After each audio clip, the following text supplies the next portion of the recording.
이 시간 우리가 하나님 말씀 함께 나누겠습니다.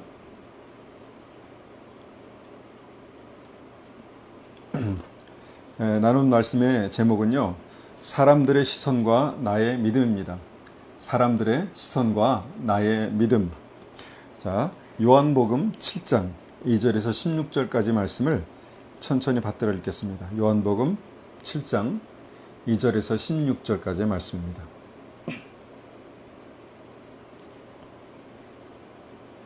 (7장) 2절부터 제가 받들어 읽겠습니다. 유대인의 명절인 초막절이 가까운지라 그 형제들이 예수께 이르되 당신이 행하는 일을 제자들도 보게 여기를 떠나 유대로 가소서.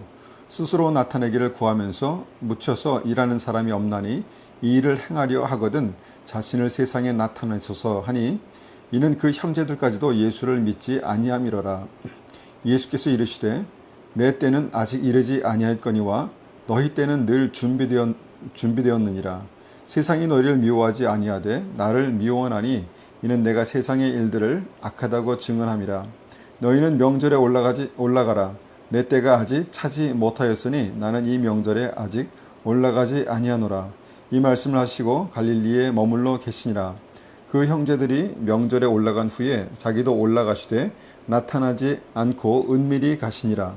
명절 중에 유대인들이 예수를 찾으면서 그가 어디 있느냐 하고 예수께 대하여 무리 중에 수군거림이 많아 어떤 사람은 좋은 사람이라 하며 어떤 사람은 아니라 무리를 미혹한다 하나, 그러나 유대인들은 두려워함으로 드러나게 그에 대하여 말하는 자가 없더라. 이에 명절의 중간이 되어 예수께서 성전에 올라가사 가르치시니 유대인들이 놀랍게 여겨 이르되 이 사람은 배우지 아니하거늘 어떻게 그를 아느냐 하니, 예수께서 대답하여 이르시되 내 교훈은 내 것이 아니요 나를 보내신 이의 것이니라. 아멘. 우리가 살다 보면요, 그 사람들이 바라보는 시선, 사람들이 나를 바라보는 시선이 있죠. 이 시선을 무시할 수가 없다라는 생각을 합니다. 특별히 믿지 않는 사람들이 이제 예수를 믿는 나를 어떻게 볼까, 이것이 굉장히 중요하다는 것이죠. 왜 그렇습니까? 나를 통해서 예수님의 그 모습이, 예수님의 생명이, 영광이 그렇게 나타나기 때문이죠. 그러나 여기에는요, 어떤 함정도 있다라고 믿습니다. 그러니까 사람들의 눈을 너무 의식하게 된다는 것이죠. 사람들의 눈을 너무 의식하기 때문에 거기에 어떨 때는 매이게 되고요. 어떨 때는 정말 믿음으로 소신 있게 살아야 할 그때에도 사람들의 시선이나 사람들의 평가 때문에 나의 믿음을 좀 타협하게 만들기도 한다는 것입니다. 그래서 우리는 믿음으로 어떻게 사는 것이 옳은가, 어떻게 사는 것이 지혜인가 라는 것에 대해서 고민해 보기를 원합니다. 오늘 말씀을 통해서 예수님을 바라보는 다른 사람들의 시선을 우리가 보게 됩니다. 그리고 이에 대해서 예수님은 어떤 믿음의 태도로 사셨는가를 우리가 확인해 보게 됩니다. 먼저 이 땅에 생명의 복음을 전하러 오신 예수님은요, 이 땅에서 다른 사람들의 눈을 얼마나 의식하며 사셨을까, 한번 그런 생각을 해봅니다. 얼마나 의식하며 사셨을까요? 그리고 그 의식하는 어떤 그 예수님이 의식하는 그 사람들의 시선을 의식하는 것이 예수님의 삶에 어떤 영향을 미쳤을까 생각해 봅니다. 우리가 살다 보면 정말 다른 사람의 시선, 그 의식을 이제 무의식적이나 좀 의식을 가지거나 참 어떻게 보면 의식하지 않고 살 수가 없습니다. 우리가 그 사회 가운데 사는 것이 그런 것이다라는 생각을 하게 되고요. 그런데 이것이 우리의 신앙에 많은 영향을 주고 우리의 신앙을 어떻게 보면 만들어 가고 있기 때문에 중요하다라는 생각을 하는 것이죠. 오늘 본문의 말씀 보면 예수님의 육신의 형제들이 나오죠. 예수님께서 성령의 잉태로 그렇게 출생하신 이후에 마리아와 요셉 사이에 다른 형제들이 이제 태어나죠. 야고보, 유다, 시몬, 요셉이 있고요. 그 외에도 2명의 여동생이 더 있었죠. 그런데 그들은요, 처음부터 예수님을 믿었던 것이 아니었습니다. 너무 가까이서 예수님을 보았기 때문에 처음부터 예수님이 살아계신 하나님의 아들이심을 몰랐습니다. 알지 못했습니다. 요한복음 7장 5절에 이는 그 형제들까지도 예수를 믿지 아니함이로라 이렇게 말씀하고 있거든요. 그러니까 형제들이 같이 다 자라나면서 분명히 살아계신 하나님 예수님을 보았고 들었고 만났을 텐데 믿지 않았다는 것입니다. 이럴 수 있습니다. 보통 우리가 가까운 가족을 전도하는 것이 더 어렵지 않습니까? 너무 속속들이 잘 알고 있기 때문이죠. 그러면 그 형제들에게 복음을 전하려면 어떻게 해야 합니까? 더 잘하고요. 더 조심해야 하겠죠. 그러나 그게 쉽지 않다는 것이죠. 그렇다면 예수님은 어떻게 하셨을까요? 우리가 말씀을 봅니다. 요한복음 7장 8절 9절 다시 한번 읽습니다. 8절입니다. 너희는 명절에 올라가라. 내 때가 아직 차지 못하였으니 나는 이 명절에 아직 올라가지 아니하노라. 이 말씀을 하시고 갈릴리에 머물러 계시니라. 자, 지난주 설교 때도 이 말씀, 이 본문을 가지고 우리가 말씀을 나눈 바 있습니다. 대부분의 유대인들은요, 이 초막절기가 되면 예루살렘에 올라가서 그 초막절기를 지키게 됩니다. 그때 예수님은 동생들에게 본인은 예루살렘에 올라가지 않고 남아있겠다라고 그렇게 말씀하시죠. 그리고 그렇게 하셨습니다. 그런데 문제는 요한복음 7장 10절입니다. 10절, 그 형제들이 명절에 올라간 후에 자기도 올라가시되 나타내지 않고 은밀히 가시니라. 자, 그 형제들이 명절에 예루살렘에 올라간 후에 예수님이 은밀하게 예루살렘에 올라가셨다라는 그런 말씀입니다. 우리는 여기서요, 많은 생각을 하게 됩니다. 이 말씀을 전하고 나서 어떤 그 사랑하는 성도님께서 이 말씀에 대해서 본인도 굉장히 의아해 하셨다, 이런 말씀을 하셨어요. 그래서 이 말씀을 이제 묵상하던 가운데 이 말씀을 한 번 더 이렇게 나누게 됩니다. 여기서 많은 생각을 한다는 것이죠. 왜 예수님께서 말을 바꾸셨을까? 왜 당당하게 예루살렘에 갈 것이다 라고 그렇게 말씀하지 않았을까? 결국 이 사실은요, 끝까지 그렇게 감추어지지 않습니다. 왜냐하면 예수님께서 일부러 예수님 자신을 나타내셨기 때문입니다. 요한복음 7장 14절에 이렇게 말씀하시죠. 이미 명절의 중간이 되어 예수께서 성전에 올라가사 가르치시니. 자, 아예 명절 중간에 예수님의 성전에서 서셔서 많은 사람들에게 그 모습을 드러내시고 말씀을 가르치셨다는 것입니다. 자, 동생들에게 복음을 전해야 하는 입장에서, 믿지 않는 동생들에게 복음을 전해야 하는 그런 입장에서 동생들이 만약에 이 사실을 알게 된다면 예수님을 더 신뢰하기 어렵다라는 생각을 갖지 않겠습니까? 예수님께서 그렇게 올라가지 않겠다라고 말씀하시고 올라가신 것, 그것이 별거 아닐 수도 있지만 아주 작은 일에 뭔가 신뢰할 수 없는 어떤 부분이 있지 않을까, 이런 생각을 하게 되는 것이죠. 왜냐하면 결국은 예수님께서 올라가신 것이 되니까요. 만약에 저 같으면 제가 한 말을 지키기 위해서라도 아마 예루살렘에 올라가지 않았을 것입니다. 그런데 예수님은 은밀하게 예루살렘에 올라가셨습니다. 여기만을 보면 예수님께서 이 예수님 말씀에 대해서 신뢰성이 떨어지는 부분이 있지 않나. 그러니까 동생들의 입장에서 보면요, 동생들을 좀 뭔가 함께 동행하고 함께 가기 싫어하는 어떤 그런 마음으로 오해받을 수도 있거든요.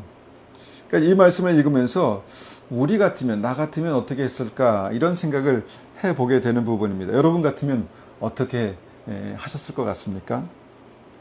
아예 처음부터 나중에 예루살렘에 올라갈 거야 라고 말을 하든지, 아니면 한번 안 간다고 했으면 끝까지 가지 않든지, 그래야 더 신뢰를 줄 수 있지 않겠습니까? 어쩔 수 없이 나중에 그렇게 올라가야만 했다면 왜 내가 예루살렘에 올라갈 수밖에 없었는지 자세히 설명해야 되지 않을까요? 그런데 성경은요, 그런 내용이 전혀 기록되지 않았다는 것입니다. 전혀 기록되지 않았습니다. 그래서 충분히 예수님에 대해서 사람들이 오해할 수 있는 어떤 그런 부분의 말씀이죠. 저는 목회를 하면서 다른 사람들이 나를 바라보는 시선이 어떠한가에 대해서 많이 생각하고 의식하게 된다는 것을 이제 봅니다. 그러니까 의식을 안 하려고 해도 그렇게 된다는 것이죠. 그래서 행동도 더 조심하게 되고요, 말도 더 조심하게 되죠. 그리고 한번 내가 내뱉은 말에 대해서는 정말 끝까지 책임을 지려고 그렇게 노력합니다. 그런데 본문에서 보면요, 예수님의 어떤 그런 고민의 흔적이 전혀 보이지 않는다는 것입니다. 오늘 본문을 보면 그런 예수님을 보는 다른 사람들, 그러니까 예수님을 바라보는 다른 사람들의 시각이 그렇게 나오죠. 요한복음 7장 12절입니다. 요한복음 7장 12절 13절까지 읽습니다. 예수에 대하여 무리 중에 수군거림이 많아 어떤 사람은 좋은 사람이라 하며 어떤 사람은 아니라 무리를 미혹한다 하나 그러나 유대인들을 두려워함으로 드러나게 그에 대해 말하는 자가 없더라. 자, 사람들이 예수님에 대하여 드러내놓고 말하지는 않지만 분명하게 예수님을 바라보고 있다는 것입니다. 그리고 그 예수님을 바라보는 사람들의 평가는 둘로 확연히 갈라지죠. 어떤 사람은 예수님을 그냥 단지 좋은 사람이다 라고 긍정적으로 보고 있지만 어떤 사람들은 예수님을 무리를 속이고 미혹하는 사람이다 라고 그렇게 생각했다는 것입니다. 그렇게 바라보았다는 것이죠. 이것이 바로 사람들의 예수님을 바라보는 시선입니다. 보통 사람들이 이런 상황에서 사람들의 시선을 그렇게 받게 되면요, 자신의 말과 행동에 대해서 더 조심하고요, 사람들의 시선을 더 신경 쓰게 되죠. 자연스럽게 그렇게 됩니다. 그런데 예수님도 그러셨을까요? 예수님도 그러셨을까요? 예수님의 행동은요, 뭔가 사람들의 시선을 별로 신경 쓰지 않는다라는 그런 생각들을 하게 되는 대목이 있습니다. 예수님은 사람들의 시선에 이렇게 매여 계시지 않았습니다. 극단적으로 남들이 뭐라고 하던 간에 어떻게 생각하던 관계없이 예수님은 그냥 예수님의 길을 가셨다는 것입니다. 여기서 우리는 굉장히 큰 도전과 또 굉장히 큰 어떤 깊은 생각을 하게 됩니다. 그렇다면 복음을 전하시는 예수님의 삶과 행동에는 어떤 예수님만의 분명한 기준이 있지 않았을까요? 그렇게 생각하지 않습니까? 예수님의 이런 모습에 대해서 어떤 유대인들이 부정적으로 바라보는 시각, 부정적인 평가에 대해서 성경은 이렇게 기록되어 있습니다. 마태복음 11장 19절에는요. 인자는 와서 먹고 마심에 말하기를 보라 먹기를 탐하고 포도주를 즐기는 사람이요 세리와 죄인의 친구로다 하니 지혜는 그 행한 일로 인하여 옳다함을 얻으리라. 자, 예수님에 대한 평가를 예수님도 알고 있었습니다. 뭐라고 합니까? 사람들이 예수님 보면서 먹기를 탐하고 포도주를 즐기는 사람이다 이렇게 말합니다. 그리고 세리와 죄인들의 친구로다. 세리와 죄인들과 그렇게 같이 다닌다. 이것을 좋은 의미로도 해석할 수 있지만요, 부정적인 어떤 그 의미로 보면요, 예수님과 함께 다니는 사람들의 수준이 좀 떨어졌다는 것입니다. 떨어질 뿐만 아니라 그 사회에서 손가락질 받는 그런 사람들과 어울려 다니셨다는 것이죠. 그런데 주님은 이런 시선에 아랑곳하지 않으시고요, 그런 사람들과 꾸준히 어울리셨다는 것입니다. 함께 식사하시고 많은 사람들이 그 예수님을 바라봤다는 것이죠. 어떻게 보면 예수님은 그냥 믿음을 가지고 소신 있게 남들의 눈을 의식하지 않고 그렇게 살아가셨다는 것입니다. 사역하셨다는 것이죠. 또한 먹기를 탐하고 포도주를 즐기는 사람이다. 이것은 누가 봐도요, 예수님에 대한 부정적인 시각을 그렇게 표현한 것입니다. 예수님에 대해서 부정적인 시각을 표현한 사람들이 당시에 있었다는 것입니다. 많았다는 것입니다. 그렇다면 예수님의 이런 행동과 삶에는요, 어떤 기준이 있었을까요? 아니면 그냥 생각나는 대로, 아니면 표현하고 싶은 대로, 사시고 싶은 대로 그렇게 막 사셨던 것일까요? 여러분, 예수님은 중요한 것은 예수님은 사람들의 그런 시선에 정말 얽매이지 않으셨습니다. 내가 어떻게 사는가 사람들이 지켜보고 있는데 그 지켜보고 있는 것에 얽매이지 않으셨다는 것입니다. 분명한 어떤 진리의 기준을 가지고 우리가 예수님을 믿지 않습니까? 예수님이 그 삶을 어떻게 사셨는가에 대한 어떤 그런 부분은 분명한 진리의 기준을 가지고 사셨다는 것이죠. 중요한 것은 이렇게 살아가시는 예수님의 삶의 기준이 무엇일까 하는 것입니다.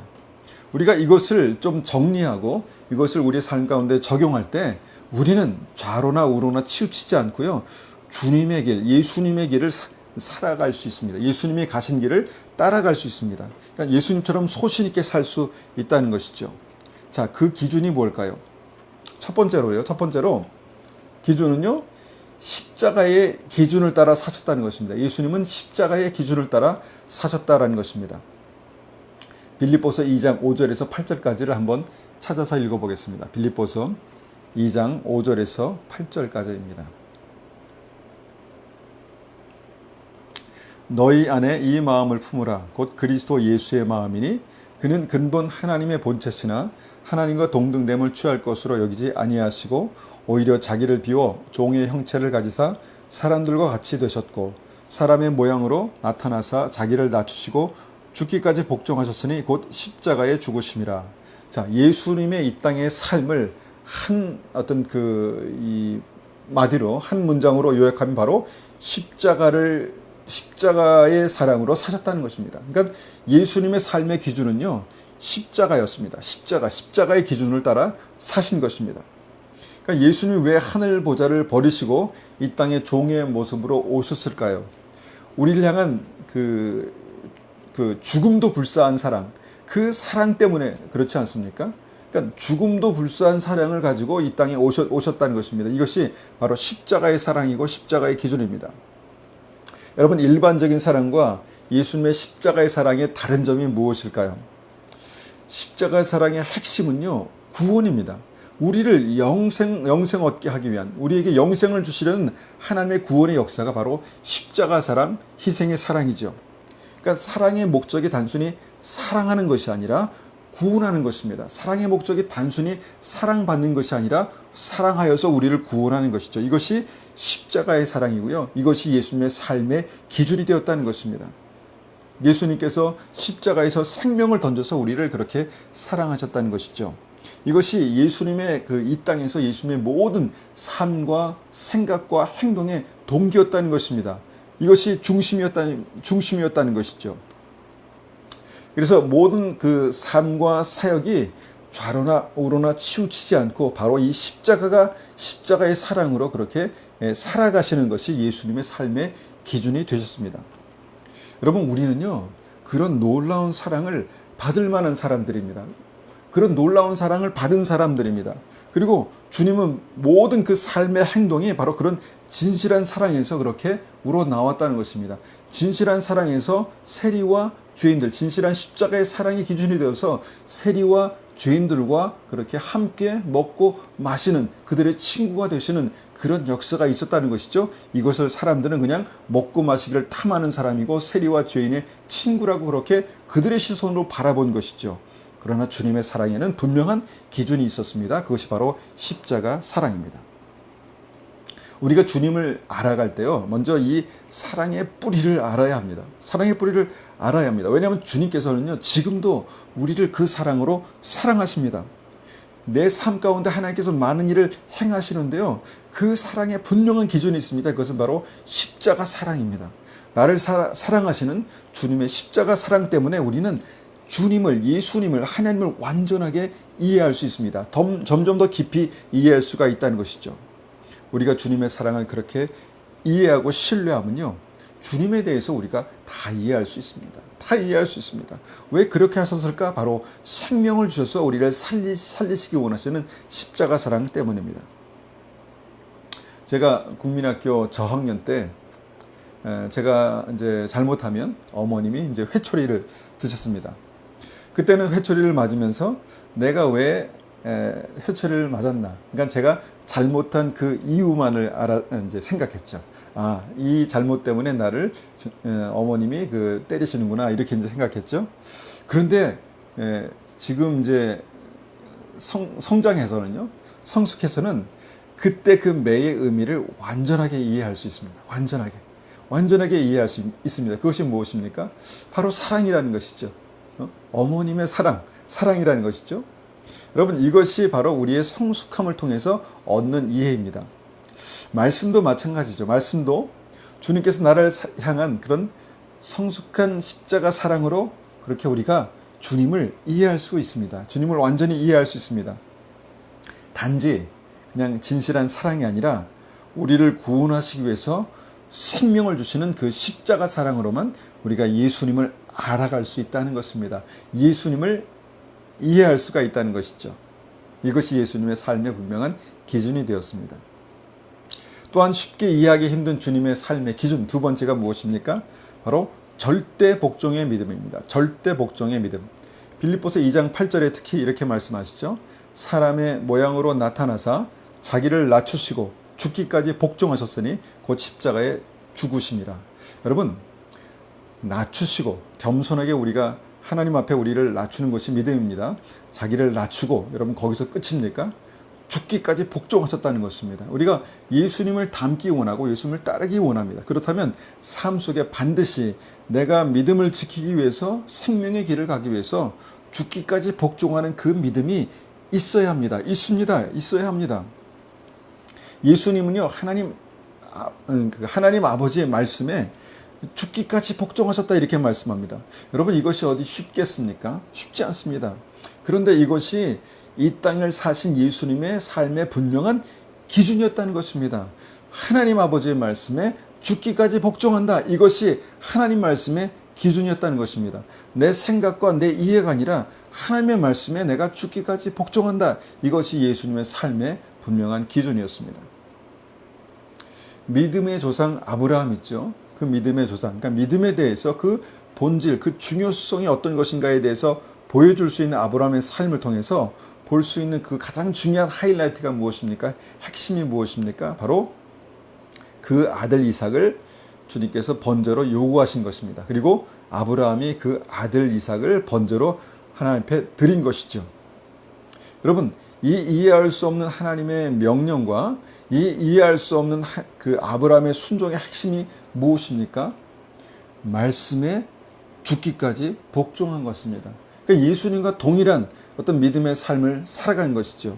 하나님의 말씀에 죽기까지 복종, 절대 복종입니다. 이런 아브라함이 주위 사람들의 시선에는 어떻게 보였을까요? 주위 사람의 시선에 제대로 된 사람이라고 보였을까요? 그 부분만 보면 아닐 것입니다. 완전히 비정상적인 사람이라고 그렇게 생각하지 않았을까요? 우리는 성경에 아브라함의 이 이삭을 드린 장면을 그냥 어떤 한 사건이라고 그렇게 그냥 생각하고 지나갈 수 있습니다. 그러나 한 사건 속에서 그 본질, 그 중심에 있는 핵심, 믿음의 핵심을 우리가 봐야 합니다. 그것이 뭡니까? 예수님의 믿음의 이 땅의 삶의 본질과 같은 것입니다. 믿음의 본질이 예수님의 이 땅의 삶의 본질과 같은 것이죠. 무엇입니까? 말씀에 죽기까지 복종하신 것입니다. 아브라함은 이 믿음의 시험을 통과했고요. 하나님께서는 그 아브라함의 믿음을 인정하셨습니다. 그런데 똑같은 믿음으로 예수님께서 이 땅에서 사셨다는 것입니다. 얼마나 선명한 기준입니까? 주님의 말씀에 죽기까지 복종하신다. 이것이 예수님의 삶의 선명한 기준이 되었다는 것입니다. 여러분, 이것을 우리가 이해할 수 있어야 예수님을 이해할 수 있습니다. 예수님께서 왜 그렇게 하셨을까? 단서는 이것입니다. 하나님께서 말씀하실 때 그냥 복종하신 것이구나. 주님께서 말씀하실 때 그냥 순종하신 것이구나. 이것만 알면 예수님의 행동과 예수님의 그 사역을 이해할 수가 있다는 것이죠. 마지막으로 예수님의 삶의 기준, 세 번째는요. 그래서 어떻게 하셨습니까? 철저하게 아버지의 인도하심을 따라 사셨다는 것입니다. 그러니까 주님께서 이 땅에 사실 때 아버지의 인도하심, 성령의 인도하심대로 따라 사셨다는 것이죠. 요한복음 8장 28절이 이렇게 말씀합니다. 요한복음 8장 28절입니다. 28절. 이에 예수께서 이르시되 너희가 인자를 든 후에 내가 그인 줄 알고 또 내가 스스로 아무것도 하지 아니하고 오직 아버지께서 가르치신 대로 이런 것을 말하는 줄도 알리라. 자, 예수님께는요, 얼마나 놀라운 지혜가 있었겠습니까? 그리고 예수님께서 얼마나 충만하고 강력한 성령의 역사가 있었겠습니까? 예수님께는 이미 능력과 권세가 있으셨습니다. 그런 예수님께서 그럼에도 불구하고 말씀합니다. 나는 스스로 아무것도 하지 않았다. 무슨 말씀입니까? 나는 스스로 아무것도 하지 않았다. 왜 그렇습니까? 오직 아버지께서 가르치신 대로, 인도하시는 대로 그렇게 따라갔다는 것입니다. 그렇게만 아버지께서 가르치신 대로만 그렇게 살았다라고 그렇게 말씀하는 것입니다. 여러분, 우리가 이 말씀을 볼 때요, 예수님의 모든 말과 행동을 이해할 수 있는 그 분명하고 선명한 기준이 바로 이것입니다.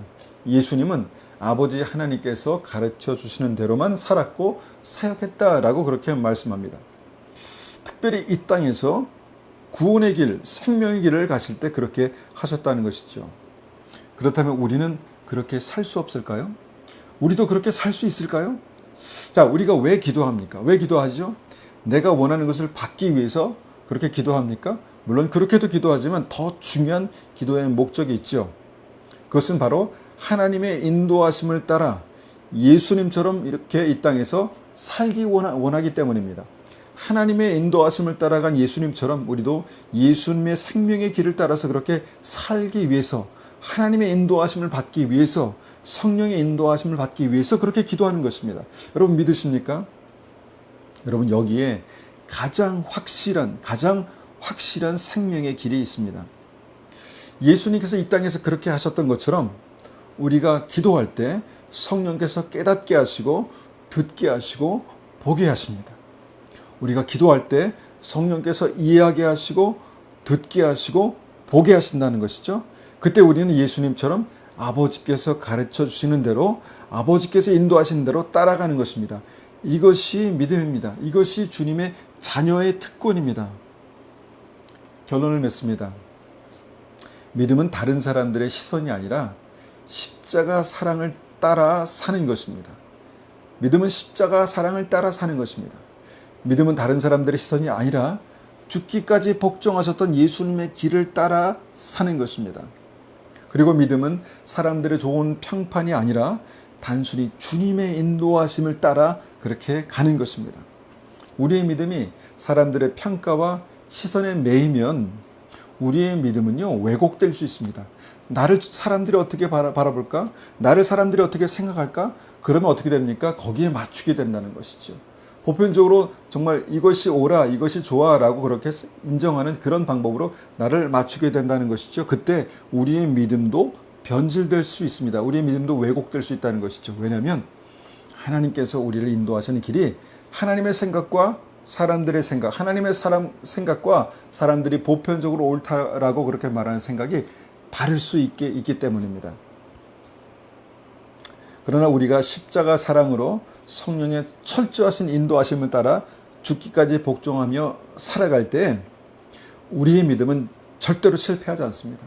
우리의 믿음은 결코 실패하지 않습니다. 여러분 믿으시기 바랍니다. 그런 은혜가 우리의 삶 가운데 있으시기를 간절히 축원합니다.